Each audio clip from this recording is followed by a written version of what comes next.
Comenzamos nuestro seminario sobre fin, libertad y moral en la sesión segunda, donde continuamos exponiendo un poco estas nociones previas de una ontología, de una antropología dual. En el nombre del Padre, del Hijo y del Espíritu Santo. Amén. Sancta María sede sapientiae, ora pro nobis.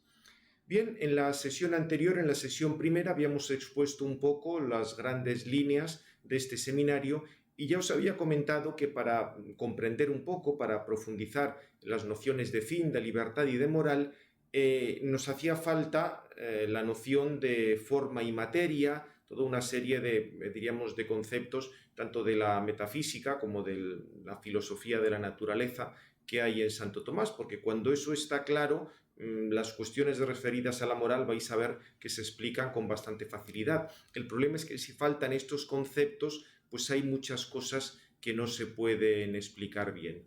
Nos habíamos quedado con aquel texto de Santo Tomás un poco curioso, donde hablaba de que la renovación del final de los tiempos consistiría en que los ángeles paraban las esferas y ya dejaba de existir la generación, la corrupción y las sustancias compuestas. Ya os había comentado que evidentemente eso obedece a una serie de cuestiones de diríamos, de la interpretación de Santo Tomás, de la física de su tiempo, pero había una cosa que era profundamente verdadera, y es que la noción de forma depende de una serie de causas, de las causas celestes y de las, digamos, de los otros movimientos que había debajo de la esfera de la Luna. Y eso es fundamental para entender la noción de materia y forma, porque si no las formas parece que es como una cosa que va volando por ahí, que aterriza no sé dónde. No, en Santo Tomás la forma tiene que ver con el agente, con las causas para determinar una cierta estabilidad digamos, en un ente, en una sustancia. Si fallan las causas, esa estabilidad se corrompe y comenzamos a tener otra cosa. Este era un poco el punto que os quería decir con aquel texto que habíamos visto, pero vamos a continuar con los apuntes. Aquí estaba el texto, aquí lo tenéis. Vamos a vamos a seguir comentando cosas de un poco Aristóteles, por qué planteó estas cuestiones de la materia, la forma, el fin, el movimiento y la alternativa que había en su época. Porque el planteamiento de Aristóteles de la materia y la forma en dependencia de las causas no era ni muchísimo menos el único de la antigüedad. De hecho, también estaba muy difundido un planteamiento de corte atomista, para los atomistas, todo se reducía a cuerpos. También los estoicos decían que todo eran cuerpos, aunque, digamos, su planteamiento era diferente y en ese ahora no entramos. Nos vamos a centrar en los atomistas. ¿Recordáis que antes Parménides había dicho que el ser es y el no ser no es, y el ser era indestructible, etc.? Entonces, lo que habían hecho los atomistas era, básicamente, diríamos, hacer trocitos el ser de Parménides. Los átomos tendrían ese carácter de algo eterno, de algo que no se puede destruir, de algo que no se puede generar, que existen siempre, y entonces todas las cosas se entiende simplemente como combinaciones o choques de unos átomos y otros. Y al mismo tiempo, también muy importante, existe el vacío. Es decir, entre un átomo y otro no hay nada. Se da el vacío. Entonces los átomos están perfectamente aislados unos de otros, a veces se pueden reunir, a veces se pueden disgregar, conforme a unas, digamos, aquí ya según los autores, conforme a unas leyes geométricas o conforme simplemente al azar, que era un poco lo que sucedía en Demócrito y luego en los epicúreos. Entonces quedaría que los trozos de lo existente son átomos. O sea, lo más profundo son esos átomos que son cuerpos simples, inalterables e indestructibles, y solo se diferencia por su figura y su tamaño. Por eso los atomistas, como Demócrito, Leucipo, sostenían que todas las cosas son cuerpos. Lo que pasa es que unas son cuerpos simples, que son los realmente existentes, los átomos, y los cuerpos complejos serían conglomerados de átomos. Entonces, ¿por qué se da la generación o destrucción de cuerpos complejos? Pues simplemente porque los átomos se separan o se reúnen. Entonces, digamos, vamos a ver un poco las diferencias entre este planteamiento y el de Aristóteles. Porque, atención, para Aristóteles también hay elementos. O sea, para Aristóteles también hay partículas elementales, solo que él no los va a llamar átomos porque átomo quiere decir que no se puede cortar. que no se puede destruir. Para Aristóteles, por supuesto que se puede destruir, pero Aristóteles sí que habla de que hay unas partículas, digamos, unos elementos previos a las cosas que vemos. Fijaos en este, digamos, aquí os pongo, en estos dos epígrafes, os pongo las diferencias.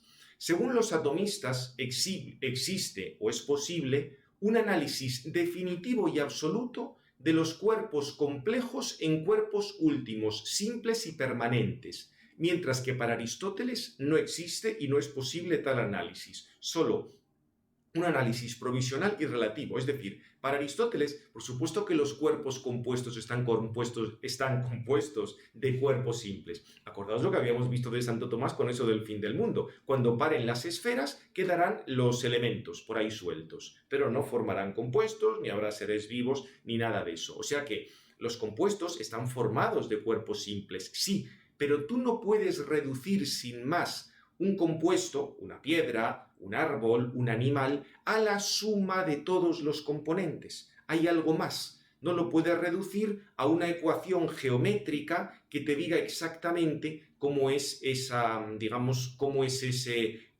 agregado. Porque en lo característico de la forma, ya algo habíamos comentado, es que va más allá de la suma de las partes. Es el orden que subyace a esa organización de las partes, y eso no lo puede reducir simplemente a una determinada suma. Por supuesto que en todos los cambios para Aristóteles va a haber un intercambio de esas partículas, o se van a mover o se van a congregar. Ahí estarían de acuerdo Aristóteles y los atomistas, pero un cuerpo complejo no lo puede reducir sin más a una colocación de partículas, porque tienes el tema del orden, tienes el tema de la forma, que no se limita simplemente a sumar unas cosas elementales, sino que esa organización no es perfectamente reductible a una cosa previa. Por otra parte, y aquí la diferencia es todavía más clara, según los atomistas, los cuerpos más simples, los átomos, son eternos e inalterables y no están sometidos a más cambio que al mero cambio local, mientras que para Aristóteles los elementos, que son los cuerpos más sencillos, son alterables y destructibles, porque por debajo de los elementos estaba la materia prima, que según sean las causas, pues daba lugar a unos elementos o a otros, o una organización mayor. Acordaos que para Aristóteles el agua, por ejemplo, se podía convertir en aire, o el fuego se podía convertir en aire, si había una causa adecuada. Acordaos que para Aristóteles los elementos se caracterizan sobre todo por el tema del calor. Tenían la cualidad de frío, caliente y de húmedo y seco, y según cómo combinaras estos dos grupos de cualidades, tenías los cuatro elementos. Evidentemente todo esto es una cosa muy infantil, pero quedaos con el esquema de fondo, que las partículas últimas no son indestructibles, no hay una partícula última, sino que por debajo de todo eso estaría el sustrato, que es la materia prima para Aristóteles, porque luego, hay otras materias segundas. Los elementos se pueden agrupar de diversa manera, eso en otros niveles. No sé, tendríais, por ejemplo, en un animal, pues de las células, los órganos, determinados miembros del cuerpo. O sea, hay luego toda una estratificación, por así decir, desde esos elementos, pero la clave está en que en Aristóteles no tienes un elemento último, mientras que en Demócrito y en los atomistas sí había un elemento último que era indestructible. Bien, por otra parte, también para Aristóteles el mundo no se podía reducir a un espacio geométrico en el que todas las direcciones del movimiento fueran equivalentes, que era un poco lo que decía el atomismo. O sea, fijaos que en el atomismo, aunque diríamos Demócrito era más bien partidario de que las cosas sucedían por azar, cabía hacer, como se hizo en la Revolución Científica, una mezcla de pitagorismo, reducir todo a números. Era un poco, eso subyacía en algunas intuiciones de Platón, las ideas eran como números, o sea, reducir todo a unos números, proporciones y geometrías de átomos que se estaban moviendo en un espacio geométrico en el cual todas las direcciones eran equivalentes, daba igual una dirección que otra. En cambio, Aristóteles, que da muchísima importancia al calor, se daba cuenta de que en un universo en el que haya calor hay unas direcciones preferenciales de movimiento. Lo cálido tiende hacia arriba, lo frío tiende hacia abajo. Para Aristóteles diríamos la gravedad tiene una explicación termodinámica. Repito, tal como lo presenta él es una cosa muy infantil y no es la realidad, pero la intuición profunda de que si interviene el calor empiezan a generarse direcciones preferenciales de movimiento, eso creo que es algo perfectamente claro. Pensad que es una observación elemental. Si vosotros calentáis una cazuela con agua, en la cazuela que está caliente, las direcciones, digamos, el agua que se está calentando, da igual el movimiento en una dirección que en otra, no, hay una dirección preferencial. Las moléculas de agua van a ir del foco de calor a alejarse del foco de calor. Van a ir de donde está el fuego en dirección, van a huir, por así decir, de ese lugar. Tenéis una dirección preferencial del movimiento. El espacio ya no es isótropo, sino anisótropo. Digamos de esto, sin formularlo de esta manera, Aristóteles se había dado cuenta de eso. Por eso diríamos en Aristóteles, cuando hablamos de finalidad o de tendencia, es algo que tiene mucho que ver con el calor. No es que haya, digamos, unas tendencias que pone Dios en las cosas. Bien, sí, solo podremos razonar luego cuando sepamos que Dios tiene conocimiento y es una mente, etc. Pero Aristóteles no llega a eso por una, digamos, una cuestión piadosa sobre el orden que Dios ha puesto en el mundo, no, es una cosa mucho más sencilla. Si hay calor, hay direcciones preferenciales del movimiento, es simplemente eso. Bien, lo que pasa es que en la revolución científica se pensó que se podía volver al planteamiento de Demócrito, porque se pensaba que con las nuevas matemáticas, sobre todo con el cálculo infinitesimal, se iba a poder calcular muy bien todos los movimientos de los cuerpos, entonces todo se podría reducir a pequeños movimientos de átomos que con un adecuado cálculo pues se podría, digamos, explicar todo. Esto dio lugar al mecanicismo. Fijaos cómo lo planteó Newton, porque en este texto de Newton de la óptica lo resume muy bien. Dice: tras considerar todas estas cosas, me parece muy probable que Dios haya creado desde el comienzo la materia en forma de partículas sólidas, masivas, duras, impenetrables y móviles, con tales tamaños y figuras, con tales otras propiedades y en una proporción tal al espacio que resulte lo más apropiado para el fin para el que fueron creadas. Fijaos que aquí Newton, muy piadosamente, entiende que hay un fin que Dios ha creado para las cosas. Ya os digo que en Aristóteles la finalidad es una cosa más, diríamos, más sencilla. Tiene que ver con el calor y las tendencias que se dan. Tendencias, ya digo, termodinámicas. El fin para el que han sido creadas. Estas partículas primitivas, al ser sólidas, son incomparablemente más duras que cualesquiera cuerpos porosos formados a partir de ellas, tan duras incluso como para no gastarse ni romperse nunca en pedazos, pues ningún poder ordinario es capaz de dividir lo que el mismo Dios ha hecho uno en la primera creación. Puesto que la naturaleza ha de ser perdurable, los cambios en las cosas corpóreas han de ser atribuidos exclusivamente a diversas separaciones y nuevas asociaciones de los movimientos de esas partículas elementales. O sea, aquí se ve muy bien la diferencia con Aristóteles, porque para Aristóteles, por supuesto que eran rompibles. Una partícula de fuego, de agua, se podía transformar en otra, porque estaba todo el tema de la materia prima como un sustrato por debajo de esto. Y también estaba, ya digo, en esto de Newton, tener de presente el tema del vacío. O sea, no tiene que haber nada entre una partícula y otra para que se pueda mantener la inercia. Acordaos que un cuerpo, diríamos, mantiene su condición de reposo-movimiento si no hay ninguna fuerza que se lo impida. Entonces, se entiende que hay un vacío mecánico en el cual no hay ningún rozamiento. Obviamente esto era una abstracción, eso no existe en ningún sitio y vamos a ver que luego la física te va a decir que ni siquiera existe en el universo. Por supuesto, según avanzó la física desde el siglo XIX y luego XX, aparecieron campos donde estos principios de Newton empezaban a fallar. La termodinámica, todo lo que tenía que ver con el calor y con una dirección preferencial del movimiento, la física cuántica y relativista, que ciertas eran distintas a los inicios de la revolución científica, pero siempre mantuvieron un poco la idea de que el todo era simplemente la suma de las partes, y por tanto la noción de forma, que ya habíamos visto en la primera sesión del seminario, carecía de sentido, porque con la forma estás diciendo que el todo no es el resultado de la suma de las partes.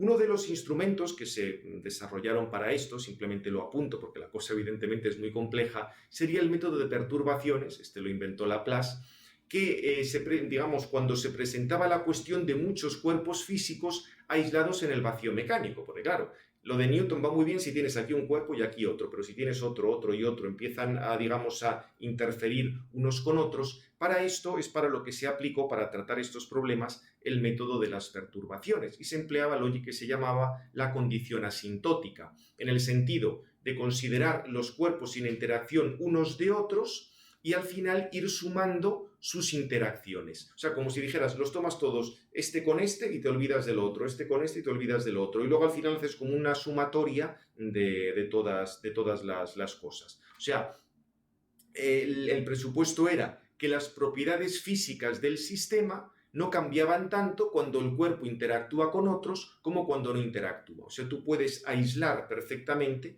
cada uno de los trocitos de ese sistema y luego haces una suma final. Esto es lo que se desarrolló mucho en la mecánica estadística, también incluso se aplicó al campo cuántico para la construcción del modelo estándar, evidentemente ya con otros planteamientos distintos, pero esta idea de reducir el resultado a la suma de partes, una suma que tú puedes estudiar completamente aislada del resto y luego la unificas. Con todo esto, lo que sucedía, esto si hubiéramos seguido leyendo el texto de Newton en la óptica, no en la óptica, si leéis esto en el original latino, cuando uno conoce la escolástica de la época, ven que lo de Newton casi adquiere nueva luz. En Newton, en el comienzo de los Principia matemática, pensad que su gran obra, Principios matemáticos de filosofía natural, ahí claramente entiende que la dinámica es una geometría. O sea que tú tienes una geometría del espacio y a partir de eso puedes explicar los movimientos en cualquier ámbito físico. Fijaos que en Aristóteles es al revés. En Aristóteles las formas dependen de la acción causal. Para que tú tengas una determinada forma de algo, y esa forma va a marcar el movimiento de alguna cosa, tienes que tener previamente una acción causal. Aquí es al revés. Tienes unas formas geométricas previas, una geometría previa, conforme a la cual vas a explicar cómo son los movimientos. Diríamos, la cinemática era eso, como la geometría de los movimientos. El mismo Newton emplea esta terminología de cinemática, de geometría, o sea, eso en el prólogo de los Principia Mathematica de Newton lo tenéis de manera explícita.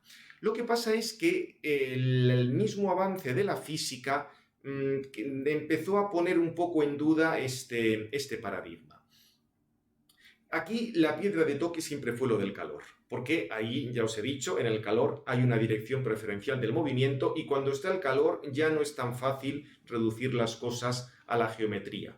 Evidentemente también se trató de asimilar la termodinámica un poco al esquema que os he dicho antes, y ahí tenéis la mecánica estadística, en el sentido de que las magnitudes termodinámicas como la temperatura, se veían como resultado del choque de partículas. Ciertamente, eso puede explicar toda una serie de cosas, esto explicado con ayuda de la estadística. Pero había otras cuestiones que no se podían explicar tan fácilmente de esta manera. Muy especialmente lo que se llamó, esto fue lo que estudió sobre todo Prigogine, fue premio Nobel, la estabilidad termodinámica fuera del equilibrio. Es decir, que tú tienes un determinado cuerpo, pensad por ejemplo en un ser vivo, que es estable, se mantiene su forma, mantiene su estructura en el tiempo, pero no está en equilibrio termodinámico con el ambiente. Porque no está, quiero decir, si un cuerpo está en equilibrio termodinámico con el ambiente, está muerto. Está, digamos, como disuelto, está disgregado en el ambiente, está en las mismas condiciones que el ambiente. Aquí lo que sucede es que este animal está absorbiendo energía del ambiente y ese gasto de energía le permite mantener una determinada estructura.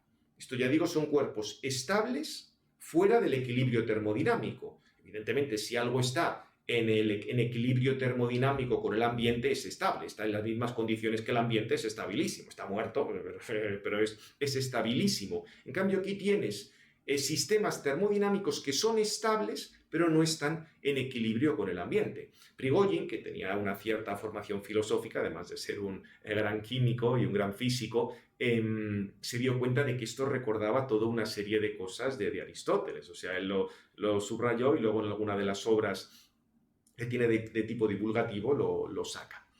Por otra parte, también llegó bastante el estudio de fenómenos de tipo caótico, en lo cual era imposible hacer cualquier predicción, porque pequeñísimos cambios en los inicios del proceso ampliaban esa diferencia y eso no había manera de tratarlo. Con lo cual, la idea de, diríamos, una predicción perfecta, lo que se llamaba el demonio de Laplace, se veía que no tenía fundamento. O también, dentro de los estudios sobre el caos, la cuestión de los atractores caóticos, determinadas dinámicas que tendían a estabilizarse en un punto con independencia de las condiciones iniciales. Aquí tenéis de nuevo la noción de tendencia y la noción de forma. Independientemente de dónde partas, esa dinámica, ese modo de moverse se va a estabilizar en un determinado movimiento. Obviamente se entiende si hay una serie de causas y de condiciones exteriores, pero esto, diríamos, no entraba tan claramente en lo que se había planteado antes como la revolución científica. Pero la mayor novedad vino cuando, digamos, se pone en relación el mundo cuántico y la termodinámica con una cosa muy curiosa, y eso se conocía ya desde los inicios del siglo XX, y es que el cero absoluto era imposible de alcanzar. O sea, tú tratas de enfriar un cuerpo, lo enfrías, pero es que nunca puedes llegar al cero absoluto.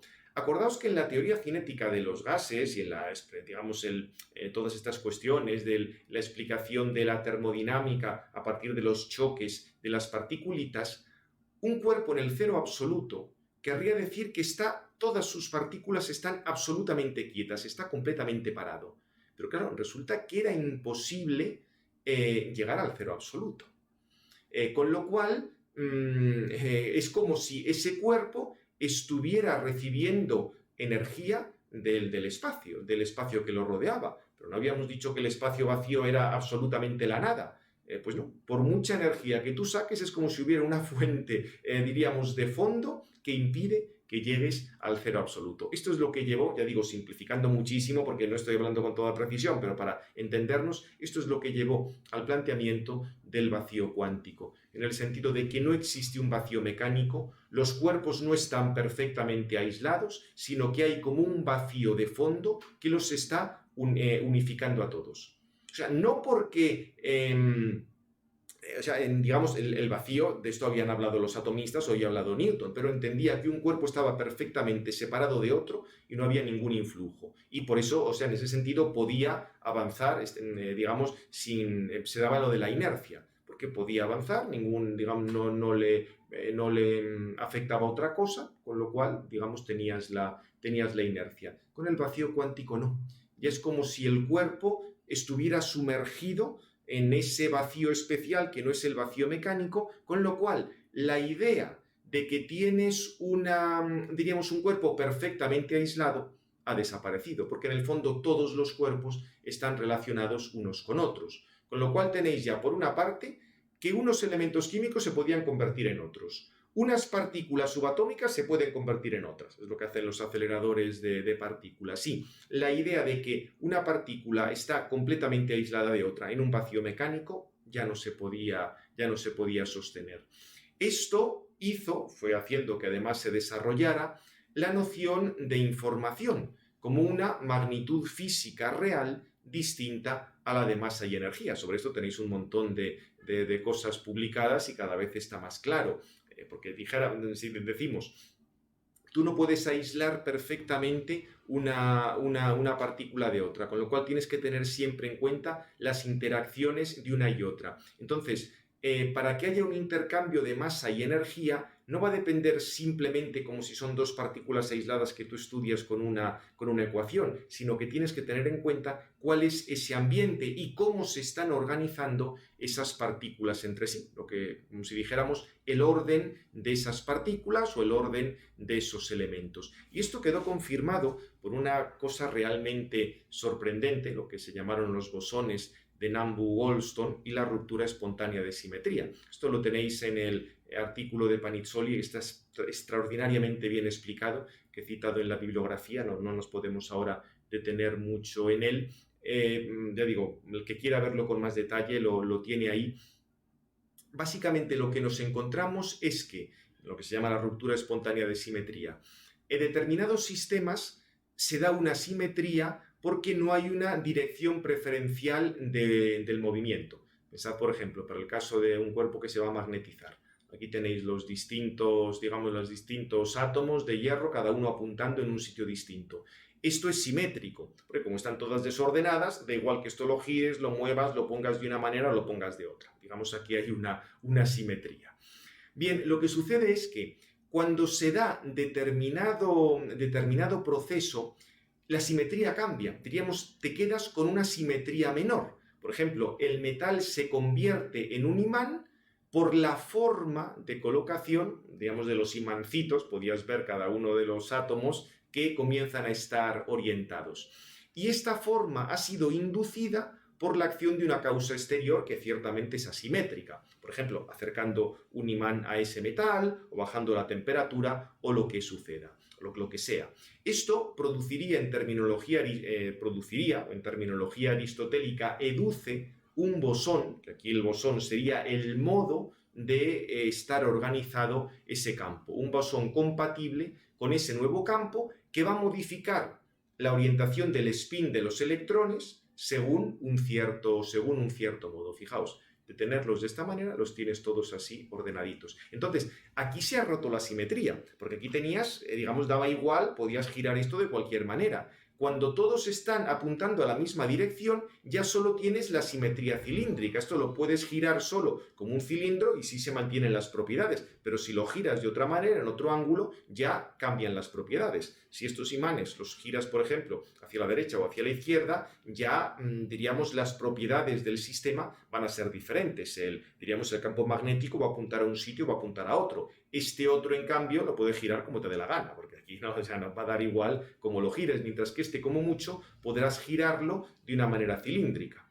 Pero no, si lo giras en otro ángulo, ya cambiará el campo.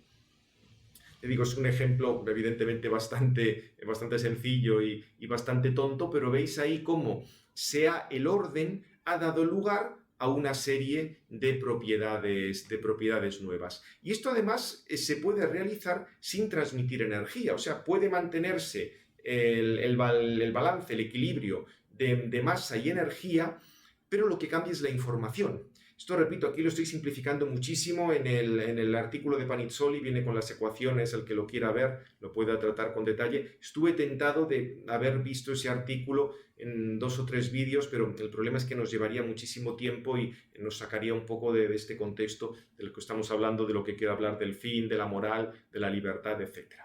Bien, en cualquier caso, esos bosones, lo que ordena, no se puede extraer del sistema. Un átomo sí lo podrías extraer, esos bosones no. Por ejemplo, en un cristal, cuando se produce la fusión, el cristal se funde, esos bosones, que es lo que ordena, desaparecen sin dejar rastro, porque no son materia y energía, pero el sistema es distinto. Estás ya ante otro sistema con otras propiedades completamente diferentes. Y la cosa es que este mismo esquema explicativo no se limita al mundo subatómico y a la diversa ordenación del vacío cuántico, porque el vacío cuántico sería ese sustrato, eso que subyace a todo, algo parecido a la materia prima aristotélica, del cual unas partículas pueden resultar, del cual se podrían educir diversos componentes fundamentales. Fijaos que en la transformación de unas partículas y otras en los aceleradores de partículas, lo que sucede es eso. O sea, se deshace una partícula y se crea otra partícula. Evidentemente se crea no en sentido teológico, sino que a partir de ese sustrato común, que es el vacío cuántico, aparecen otras nuevas partículas. Ya digo, este esquema no vale solo para el tema del vacío cuántico, sino que se da a otros niveles. Por ejemplo, en el nivel para los fenómenos vitales, para que haya vida, nos encontramos con un esquema parecido. Y es que, acordaos que los seres vivos que conocemos tienen que estar en el agua. Nosotros somos en el fondo como una bolsa de agua sucia, el 80%, el 70% de nuestro cuerpo es agua. Entonces, ¿qué es lo que sucede ahí? Cuando hay agua, lo que tenéis, como el agua es H2O, tiene un determinado ángulo y ese determinado ángulo hace que haya una oscilación continua dentro de las moléculas de agua. Esa oscilación, según se estabilice por acción de determinadas causas, da lugar a nuevas propiedades. Ahí el papel de los bosones de Goldstone sería lo que se llama dipole wave quanta. Digamos, es el hacer coherente esas oscilaciones dentro del agua y eso va a permitir explicar toda una serie de reacciones químicas, porque sí, la vida no es más que un conjunto de reacciones químicas que se está regulando, que se está controlando unas a otras, pero la cuestión está cómo se explica ese control, porque no es una cosa para nada sencilla. Aplicando este sistema de la estabilización de algo que es caótico, se pueden explicar bastantes cosas. Esto lo tenéis ahí en el libro de Basti que traduje en varios artículos, buscáis ahí ontología dual y esto lo explica también con mucho detalle. Y lo mismo se puede aplicar para el conocimiento sensible, porque fijaos que para que haya un conocimiento sensible, lo que tenemos es dentro del caos de conexiones y contraconexiones de unas neuronas y otras. Sabéis que la neurona, cuando hay una determinada situación química, se dispara y lanza, digamos, se activa, lanza una corriente eléctrica, puede ser recibida por otra, que a su vez puede lanzar otra, todo esto dependiendo además de cuáles son las condiciones químicas en las que esté esa neurona. Entonces, la estabilización de todas esas múltiples conexiones es lo que da lugar al conocimiento sensible, al conocimiento que hay en los animales. Repito, esto en el libro de Basti lo podéis ver con todo detalle.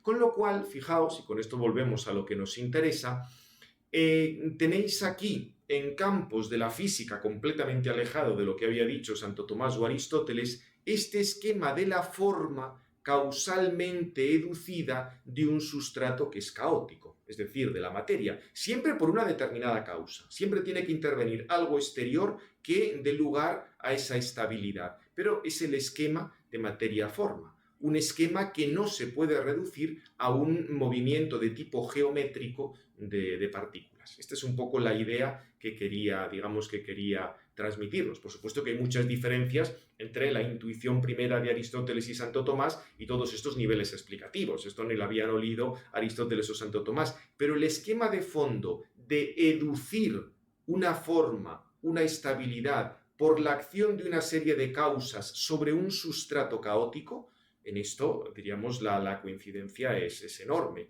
Esto se puede formalizar, se puede expresar en ontología formal con toda una serie de recursos, pero digamos ahí, por desgracia, ahora no podemos entrar. Diréis, sí, pero bueno, eso está muy bien para los átomos o para las moléculas, pero ¿esto qué narices tiene que ver con nosotros, digamos, con nosotros como sustancia espiritual? Pues fijaos que una vez que tú aceptas que hay una magnitud distinta de la masa y la energía, tienes la información, que es ese orden que se ha producido, y repito, la información es irreductible al intercambio sin más de materia y energía, puedes pensar, sin caer en una contradicción, una información que vuelva sobre sí misma, diríamos como una singularidad informacional.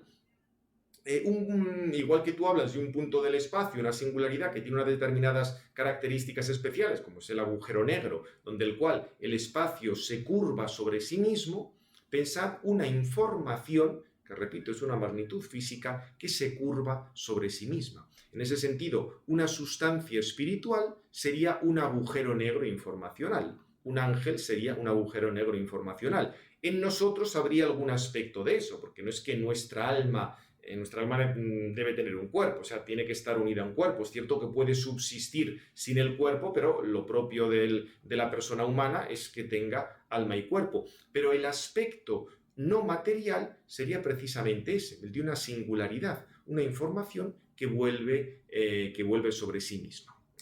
Fijaos que en la medida en que digamos, la noción clásica de algo espiritual es que no tenía materia, y la materia se caracteriza por la extensión, por tener unas partes fuera de otras partes. En este caso no. Digamos, unas partes están dentro de otras y puede volver sobre sí misma. Esto es fundamental para explicar multitud de operaciones del hombre, porque fijaos que ese volver sobre sí misma hace que el hombre sea transparente a sí mismo, o sea, que pueda volver sobre sí mismo. Y entonces, si el conocimiento sensible es una adecuación a algo exterior, como ese sustrato que está conociendo ahora en el nivel espiritual puede volver sobre sí mismo, puede juzgar acerca de la adecuación. Entonces ya, para adecuarse a algo exterior, no tiene límites físicos. El ojo se puede adecuar al exterior y puede distinguir unos colores y otros dentro de unas determinadas longitudes de onda. Lo mismo el tacto, puede distinguir pues, una temperatura, una determinada presión, o el oído, podemos oír entre una frecuencia y otra, pero siempre tiene unos límites físicos. En cambio, si tú puedes adecuarte a lo exterior de manera indefinida, no tienes límites físicos. En ese sentido decimos que el objeto del entendimiento es el ente, porque ya es cualquier cosa. Tú puedes conocer cualquier cosa. Por eso fijaos que Santo Tomás nunca habla de que tengamos una intuición de las esencias, sino que tenemos una aprehensión de las esencias. Conocemos a partir de lo que nos dan los sentidos, coordinado por los sentidos interiores, lo que Santo Tomás llamaba el fantasma, como una imagen, teniendo en cuenta el valor emotivo que eso tiene para nosotros, podemos abstraerla, separarla de lo exterior, desmaterializarla, y eso sería un conocimiento intelectual. Pero para poder hacer eso, tienes que tener un sustrato, tienes que tener algo que pueda volver sobre sí mismo, no algo que esté necesariamente vinculado a la materialidad. Los sentidos están, es cierto que hay un aspecto, lo veremos más adelante, Santo Tomás distinguía entre la inmutación material en el sentido y la inmutación espiritual, diríamos ese captar la forma, ya veremos luego cómo es, pero siempre depende de lo sentido y de lo sensible y de lo material. No puede volver sobre sí mismo. Aquí, en cambio, si puede volver sobre sí mismo, puede juzgar acerca de su adecuación y conocer las cosas de una manera universal.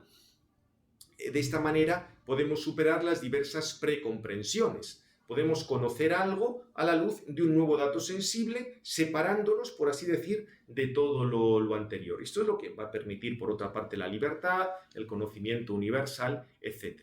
O sea que, como veis, esto, por supuesto, solo es posible a partir de una elaboración del dato sensible. Primero tenemos los sentidos exteriores, luego los sentidos internos que lo reelaboran, pero por último, el nivel intelectual que recibe todo eso es capaz de volver sobre sí mismo, separarlo, tomar como distancia de lo que había antes y, por tanto, entenderlo de una nueva manera. Siempre estamos moviéndonos en este campo de manejar la información. Fijaos que de este modo se cumple aquello que ya decía tanto Aristóteles como Santo Tomás, que el alma del hombre es quodam modo omnia.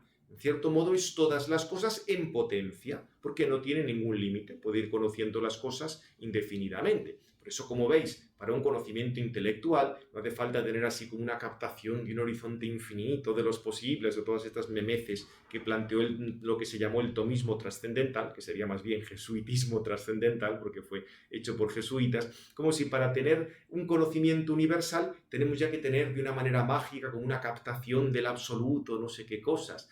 Esto era completamente absurdo. Te hace falta simplemente tener algo, un sustrato, diríamos, que calcule y que sea capaz de volver sobre sí mismo y que sea capaz de adecuarse indefinidamente. No hace falta tener ninguna captación de Dios, ni de lo divino, ni de un horizonte absoluto, ni ninguna cosa de estas. Esto, ya digo, lo trato con un poco de humor, lo llamo jesuitismo trascendental. Digamos, los apuntes de teología natural que hay en la página, podéis ver, si queréis, dedico todo un capítulo a lo absurdo que es esa captación para querer explicar las cosas. Hablo también un poco de cómo se produce el conocimiento, pero aquí ya no nos podemos detener más. Bien, simplemente con hoy quería indicaros un poco cómo la noción forma materia por acción de las causas no es simplemente una cosa que se le ocurriera a Santo Tomás y Aristóteles y que eso es un recuerdo del pasado, sino que se puede poner en relación con múltiples elementos de la física en nuestros días. Me remito en Basti tenéis una cantidad enorme de bibliografías sobre esto, por supuesto que no es exactamente lo mismo que estaba diciendo Santo Tomás, pero la estructura de fondo, la idea de fondo, creo que coincide bastante y esto nos va a permitir que empleemos las nociones de forma, de materia, de fin, de tendencia, para explicar multitud de cosas sobre la moral sin simplemente decir que estamos haciendo pues como una arqueología filosófica o haciendo una curiosidad de historia de la filosofía. No, se trata de explicar la realidad y ya veréis como el mismo Santo Tomás continuamente va a apoyar cosas de moral en aspectos de la naturaleza física más concreta. O sea que esta estructura, esta ontología dual, y recordad, dual se está refiriendo a que no se puede reducir la información a la masa-energía, no se puede reducir la materia a la forma, y esto siempre en dependencia de causas va a servir para explicar muchísimas cosas. Terminamos ya. Gloria al Padre, al Hijo y al Espíritu Santo, como era en el principio, ahora y siempre, por los siglos de los siglos. Amén. En nombre del Padre, del Hijo y del Espíritu Santo.